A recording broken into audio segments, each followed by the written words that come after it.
Which GOP candidate stands the best chance of slowing Donald Trump's momentum? Marco Rubio and Ted Cruz duking it out for second place, while John Kasich and Ben Carson vow to keep fighting till the finish. Joining us now is former Minnesota governor and 2012 Republican presidential candidate Tim Pawlenty. Governor, thanks so much for being here on New Day.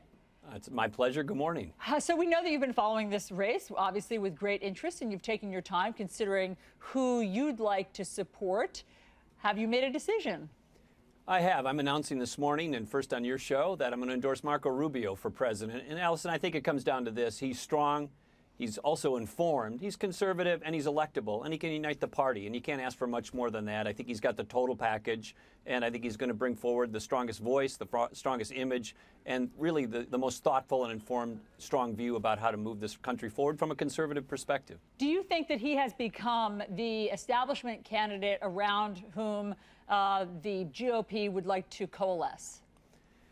Well, I think that's a misreading because Marco Rubio came of age in the Tea Party. He's a bona fide movement conservative, and to say that he's establishment or somehow not conservative, I just don't think is accurate. He's a bold. He's next generation. He's reform-minded, change-oriented.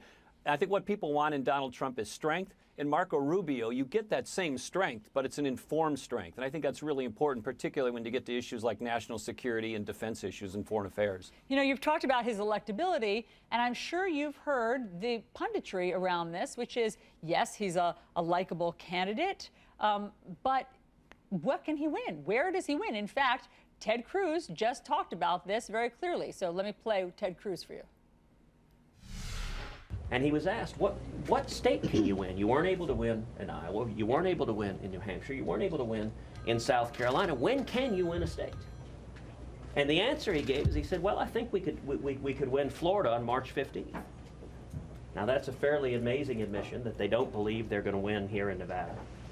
Apparently, they don't believe they're going to win any states on Super Tuesday. Governor, what's your response to that?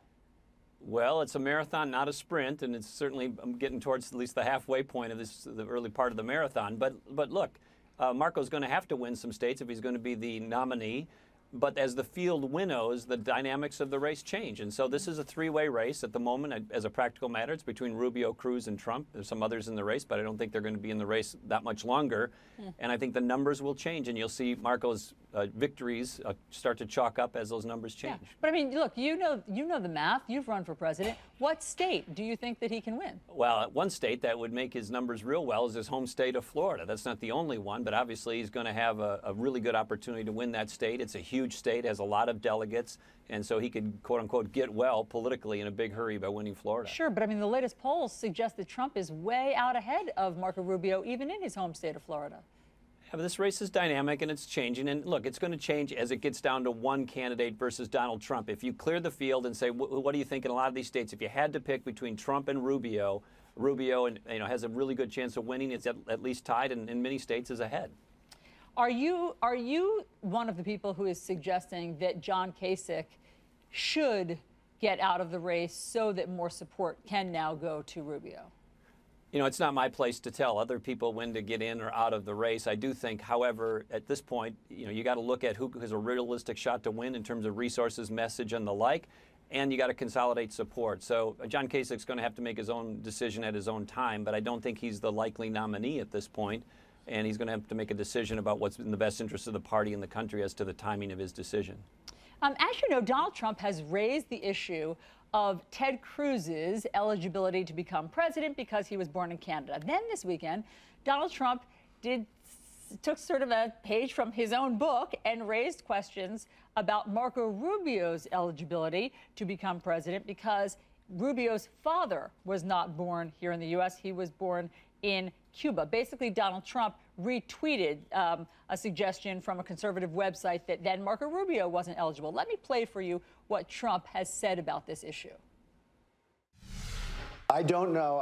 I've never looked at it, George. Honestly, I've never looked at it. Somebody said he's not, and I retweeted it. I have 14 million people between Twitter and Facebook and Instagram, and I retweet things, and we start dialogue, and it's very interesting.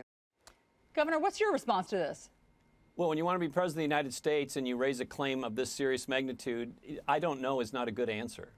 And so Marco Rubio was born in the United States. Donald Trump himself said in earlier interviews that that wasn't an issue with respect to Marco's eligibility for president. So just retweeting it and saying, I don't know, just seems really reckless. And obviously, Marco Rubio is qualified constitutionally, legally, and otherwise to be president. There's no issue here. It's bizarre. Okay, former Minnesota Governor Tim Pawlenty, thanks so much for being on New Day. Great to have your endorsement announced here.